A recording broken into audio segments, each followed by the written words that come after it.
For a team that claimed to be struggling during testing, Mercedes performed far better in Bahrain than anyone expected. Qualifying definitely didn't go to plan for the Silver Arrows, with Hamilton lining up next to his old teammate Bottas on the third row of the grid, and a slow George Russell only managing 9th fastest in Q3. If it wasn't for the Red Bull team having both cars break down in the last few laps of the race, Mercedes would have finished 5th and 6th. Despite all their problems, Mercedes had a great weekend in Bahrain. So what is it that has Toto Wolff so worried? Stick around to find out.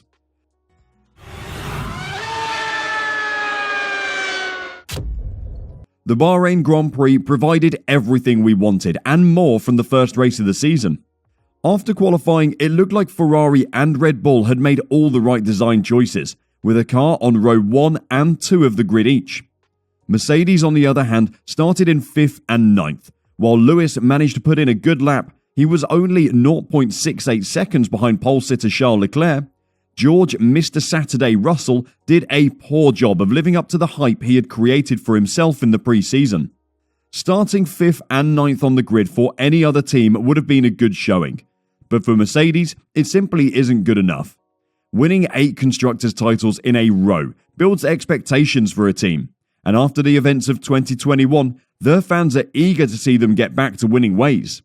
Even with their reputation and qualifying positions, many people wrote off the Brackley-based team before the race began, and to be fair, they had every right to.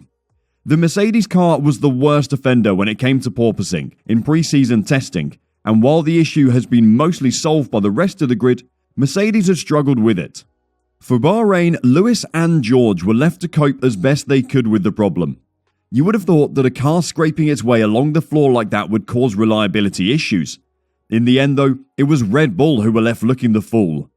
Both Mercedes drivers managed to drive to the limits of what their cars could manage throughout the race, crossing the line in 3rd and 4th thanks to Red Bull's implosion over the last few laps of the race. Don't be fooled, they're a long way off Ferrari, who took 1st and 2nd, but Hamilton did push Perez for periods of the race before his car died on turn 1 of the last lap, letting the Brit take a podium place on the first race of the season. It may have been Hamilton on the podium, but George Russell should be the one getting the attention after an impressive drive saw him gain 5 places during the race. The new driver dynamic at Mercedes was one of several storylines of interest heading into the 2022 season, with Russell proving his world title winning potential at Williams. But after Sunday's curtain raiser, he admitted he struggled to compete with Hamilton and hailed the British icon's pace. He told the media after the race, "There's always things to learn. He's a brilliant example. He always seems to be getting better and better and better. And every year I feel like I'm the best version of myself. I feel a better driver this year than I did last year. And I'm sure I'll be a better driver at the end of this year than I am currently." While George may still be giving Hamilton praise, he isn't at Mercedes to play second fiddle to the 7-time world champion. And Toto Wolff knows that better than anyone. A recent piece on George Russell by GQ magazine looked back at what the young Brit had to do to make it to Formula 1. At one stage, Russell's dad told him he had to find his own sponsorship to continue racing due to financial limitations. And that was when he emailed Wolff asking to meet as he intended to join Mercedes' junior program. The Silver Arrows boss agreed to meet, prompting the now 24-year-old to travel to Mercedes HQ and showcase a PowerPoint presentation outlining why he should be considered. Russell came to our headquarters in Brackley in a suit and tie with a PowerPoint presentation on why he's someone that we should consider for our junior program, Wolff said. And this is the problem for Wolff. He's known George for a long time now. He knows how driven a driver he is, and he knows he won't settle for anything less than first place. Before we give you the details on the developing battle between George Russell and Lewis Hamilton, if you've enjoyed this video so far, make sure to leave a like and subscribe to keep up to date with all the latest news with F1 Reverse. When George Russell came to Mercedes at the end of the 2021 season, many people wrote him out of a title battle with Lewis Hamilton before the season had even begun. Valtteri Bottas, Lewis's ex-teammate, was one of those. "I don't see anyone else beating Lewis in the near future in the same machinery," the Finn said. George will adjust well because he has been with Mercedes for some years, but beating Lewis is not easy. I have experienced that. While Valtteri might be hoping that George gets relegated to wingman as he was all those years ago, Toto Wolff sees it another way. In George Russell, he sees Lewis Hamilton's successor. He knows that Lewis isn't going to be around forever. The 7-time world champion's contract runs until the end of 2023, at which point Lewis would be well within his rights to go and enjoy the retirement he's earned.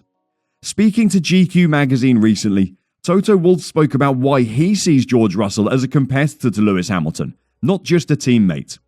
You can't tell a man that's been in a go-kart from the age of 6, having been sent out in the rain alone, that now you're part of a team. You need to drive for the team, he said. It's ingrained in them to be alone out there, to be opportunistic. Toto is obviously preparing for George Russell to take any opportunity that Lewis Hamilton may give him. This season, Mercedes will struggle to maintain their chokehold on the Constructors' Championship. After 8 years of winning it in dominant fashion, it looks like they may finally have contenders for the title in Red Bull and Ferrari. If they are to stand any chance of competing in the Constructors' Championship, which is where the prize money in Formula 1 is earned, then they need both of their drivers working together to maximise Constructors' points. This might mean that Lewis Hamilton needs to put his ambition of winning a record-breaking 8th World Drivers' Championship to one side, according to Toto Wolff. If we look at the pecking order today, it seems it will be a very long shot to even think about being in contention for the Drivers' or Constructors' Championships, said the Mercedes boss. We probably scored the maximum points that we could have on Sunday, and we need to take it from here. Every weekend counts. But at the moment, we have to be realistic, and when you're third on the road, you cannot think about winning it. For Toto Wolff and the Mercedes team, it's the prize money of the Constructors' Championship that has to be a priority. In the past, they have asked Lewis's teammates to move aside to help the record-breaking Brit in the Drivers' Championship. But now that Russell is at the team, that may not be an option anymore. I've been racing for 17 years, and 14 of those I was at the front, Russell told GQ. I'm in F1 because I want to be world champion, that's obvious. And if I'm going to be world champion, I've got to beat everyone, Lewis included. The battle between George and Lewis is only just beginning, but it's already getting a lot of attention in the press. Though they drove much of the Bahrain Grand Prix behind each other, they had very few chances to actually battle it out on track. In a recent interview, former F1 driver Karen Chandhok shared his thoughts on the upcoming battle. We've got the biggest regulation change in 40 years. We've got Ferrari on the up, but the one I'm most excited to see unfold is Lewis versus George. I see so many similarities with Lewis versus Fernando Alonso in 2007, and obviously that imploded at McLaren. I think the difference in talking to Toto and Lewis and George at Brackley and Silverstone is that Toto's very conscious about how that played out. He's also fully aware that he doesn't want a situation like they had with Nico Rosberg and Lewis, where they ended up with basically 2 teams within the same team, and the atmosphere wasn't great. I think Toto will have to work hard to manage that situation, but it's really exciting. If the battle between George Russell and Lewis Hamilton ends up anything like Lewis's battle with Alonso or Rosberg, then Toto Wolff will have his hands full this season to keep the team under control. George Russell has talked a big game so far. He's young, talented and driven, a combination that served Lewis Hamilton so well when he started in Formula 1. Despite Ferrari's resurgence and Red Bull's failures, it might be George Russell versus Lewis Hamilton that ends up as the story of the season. Do you think George stands a chance in a fight against Lewis? Will Toto be able to keep the two under control in his pursuit of the Constructors' title? Let us know your thoughts in the comment section down below. And on your way out of our pit box, don't forget to give us a thumbs up and hit that notification bell to be sure you don't miss out on any of our content. Till we see you next time, drive safe and bye bye.